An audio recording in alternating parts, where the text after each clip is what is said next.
रघुपति राघव राजा राम पतित पावन सीताराम। रघुपति राघव राजा राम पतित पावन सीताराम।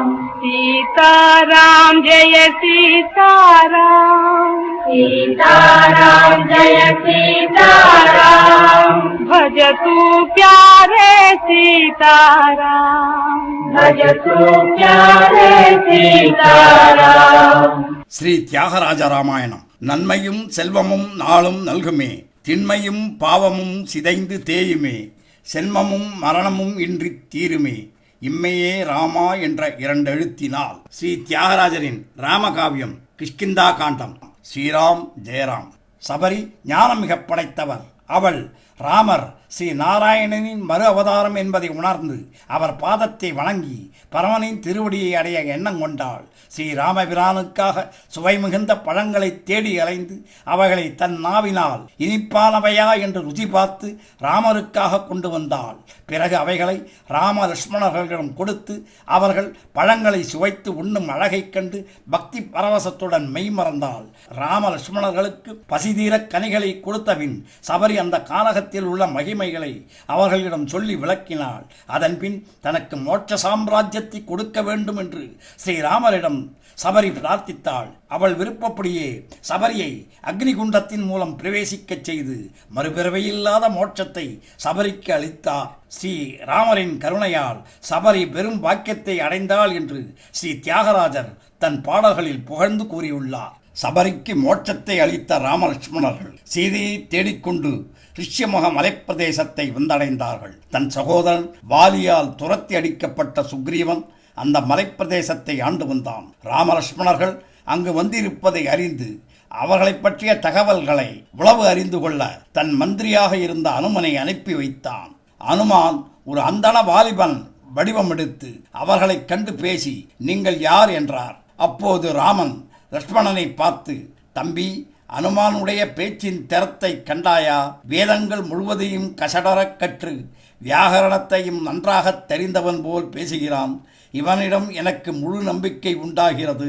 அனுமனுக்கு நல்வரவு கூறி நம்முடைய வரலாற்றை நன்றாக எடுத்துச் சொல்லு என்று சொல்ல லட்சுமணனும் அனுமனிடம் நடந்த வரலாற்றை கூறுகிறான். பிறகு மூவருமாக சுக்ரீவன் இருப்பிடம் நோக்கி சென்றார்கள். ஸ்ரீ தியாகராஜர் ராமனை புகழ்ந்து சிறந்த இலக்கிய நயம் மிகுந்த புத்திமான்களுக்குள்ளே அதிக திறமை படைத்த அனுமானுடன் நீ பேசாமல் உன் தம்பியை பேசச் சொன்னாய். உன் செயலை இப்படி பாராட்டுவது ராமா? இந்த தியாகராஜனும் உனக்கு எம்மாத்திரம் என்று தியாகையா தன் பாடலில் ராமனை நோக்கி கேட்கிறார். சுக்ரீவன் அனுமனை அனுப்பி தன் விவரங்களை கேட்டதால் ராமர் தன் இளவலையே அனுமனுக்கு பதிலளிக்க வைத்திருக்கிறார் என்று நாம் கருத வேண்டியுள்ளது. ரிஷ்யமுக மலைப்பிரதேசத்தில் உள்ள சுக்ரீவனின் இருப்பிடத்தை அனுமனுடன் சென்றடைந்த ராமலட்சுமணர்களை சுக்ரீவன் வரவேற்று உபசரித்தான். பிறகு அவர்களிடம் தன் சகோதரன் வாலிக்கும் தனக்கும் உண்டான பகையின் காரணத்தை எடுத்துச் சொன்னான். தன் மனைவி மக்களை விட்டுவிட்டு வாலியினால் துரத்தி அடிக்கப்பட்ட சுக்ரீவன் தான் தன் ஆடையுடன் மட்டுமே வந்து அந்த மலைப்பிரதேசத்தில் தன் நண்பர்களுடன் தங்கியிருக்கும் பரிதாப நிலையை ராமனிடம் விளக்கி கூறினான். ராம லட்சுமணர்கள் அந்த வானர சகோதரர்கள் இடையே ஏற்பட்ட விபரீத விரோதத்தை கேட்டு மனம் வருந்தினார்கள். சுக்ரீவனிடம் தாங்களே அவனுக்கு சகோதரனாக இருந்து அவன் துயரங்களை போக்குவதாக உறுதியளித்தார்கள். ராமலட்சுமணர்கள் தங்களுக்கும் சுக்ரீவனுக்கும் ஏற்பட்ட நட்பை அக்னி சாட்சியாக உறுதி செய்து கொண்டதோடு ஸ்ரீராமன் சுக்ரீவனிடம் அந்த கொடுமைக்காரன் வாலியை கொன்று அவனுடைய ராஜ்யத்தையும் சுக்ரீவனின் மனைவியையும் அவனிடம் ஒப்படைப்பதாக கூறினார்.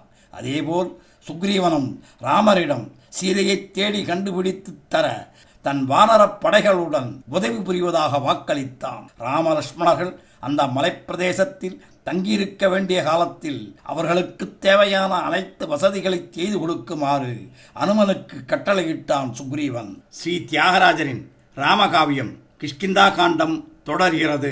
ரிஷ்யமுக மலைப்பிரதேசத்தில் சுக்ரீவனால் ஏற்பாடு செய்யப்பட்ட ஆசிரமத்தில் தங்கியிருந்த ராமலட்சுமணர்களிடம் சுக்ரீவன் வாலியனுடைய புஜபல பராக்கிரமங்களை எடுத்துச் சொன்னான்.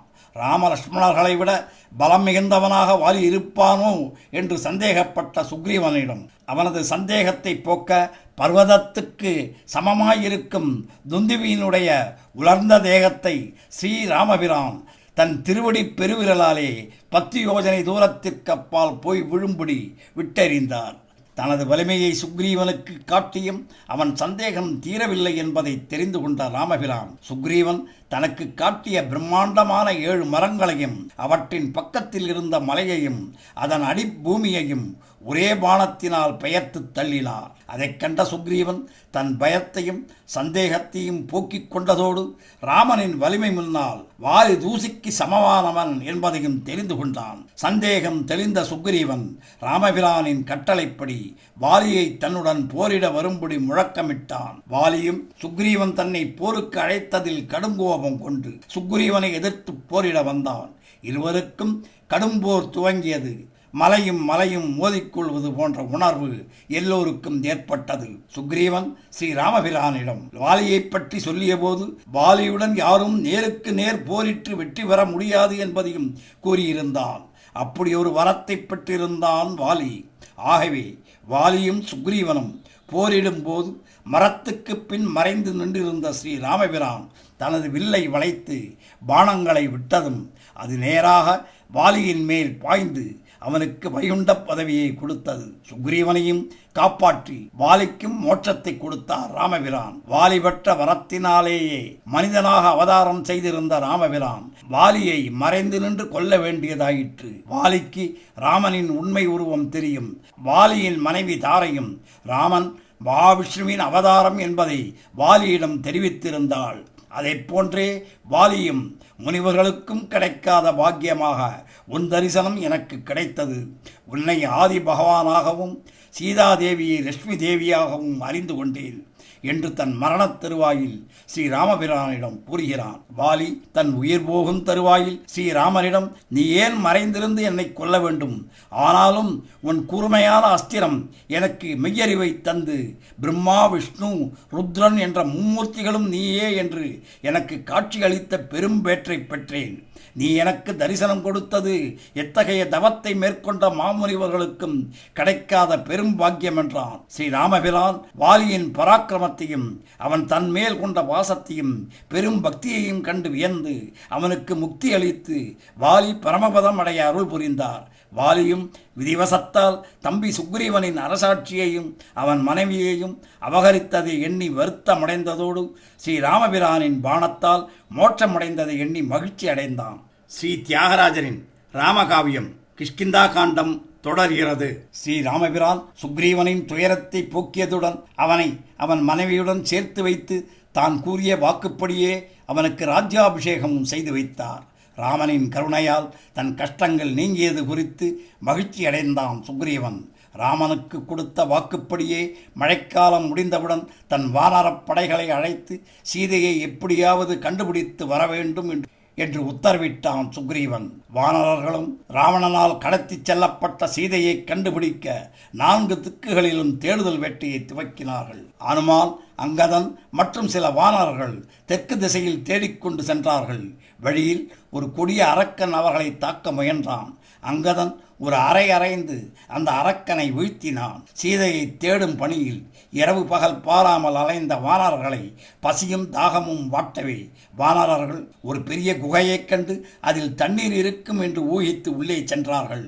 இருட்டில் குகையின் உள்ளே சிறிது தூரம் சென்ற வானரர்கள் அங்கு ஒரு அற்புதமான அழகு படைத்த நவரத்தின வைரங்களால் இழைக்கப்பட்ட செல்வ மாளிகை ஒன்றை கண்டார்கள். அந்த பெரிய மாளிகையின் உள்ளே ஒரு மூதாட்டி தவக்கோலத்தில் இருப்பதைக் கண்டார்கள்.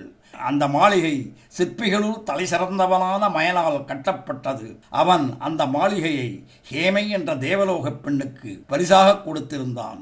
ஹேமை மாளிகையை நிர்வகிக்க தன் தோழியான சுயம்பிரபை என்ற பெண்ணை நியமித்திருந்தாள். இன்று முதுமை கோலத்தில் காட்சி தரும் மூதாட்டிதான் சுயம்பிரபை என்பதை வானரர்கள் அறிந்து கொண்டார்கள். சுயம்பிரபை ராமன் மீது அளவு கடந்த பக்தி கொண்டவள். ராமனை பார்க்கவே அவள் அங்கு காத்திருந்ததாக வானரர்கள் தெரிந்து கொண்டார்கள். சுயம்பிரபை வானரர்களுக்கு உண்ண உணவும் பழ வகைகளையும் கொடுத்து அவர்களை உபசரித்தாள். வானரர்கள் குகையிலிருந்து சீதா பிராட்டியை தேட வெளியே செல்ல வேண்டும் என்று சொல்லவே அவர்களை கண்ணை மூடிக்கொள்ளச் சொன்னால் சுயம்பிரபை. வானரர்கள் சில நொடிகள் கழித்து கண்ணை திறந்து தாங்கள் சமுத்திரக் கரையில் இருப்பதைக் கண்டார்கள். இப்படி தவ வலிமை படைத்த சுயம்பிரபை ராமன் இருக்கும் இடம் சென்று அவரை வணங்கிவிட்டு பத்ரிகாசிரமம் நோக்கிச் சென்றாள். ராமனும் சுயம்பிரபைக்கு தன் மேல் கொண்ட பக்தி என்றும் நிலையாக இருக்க அருள் புரிந்தார். கடற்கரையில் நின்று கொண்டிருந்த வானரர்கள் சீதையை எங்கே தேடுவது என்று எண்ணிக்கொண்டிருக்க அங்கே அவர்களைக் கண்ட ஜடாயுவின் அண்ணன் சம்பாதி சீதை இலங்கையில் ராவணனால் சிறை வைக்கப்பட்டிருப்பதை சொன்னான். சமுத்திரத்தை தாண்டி இலங்கை சென்று சீதையை தேட ஆஞ்சநேயரை தேர்ந்தெடுத்தார் ஜாம்பவான். ஸ்ரீ தியாகராஜ ராமாயணத்தை எனது அடுத்த உரையில் தொடர்ந்து கேளுங்கள். ஸ்ரீராம் ஜெயராம். ஜெய ஜெயராம்.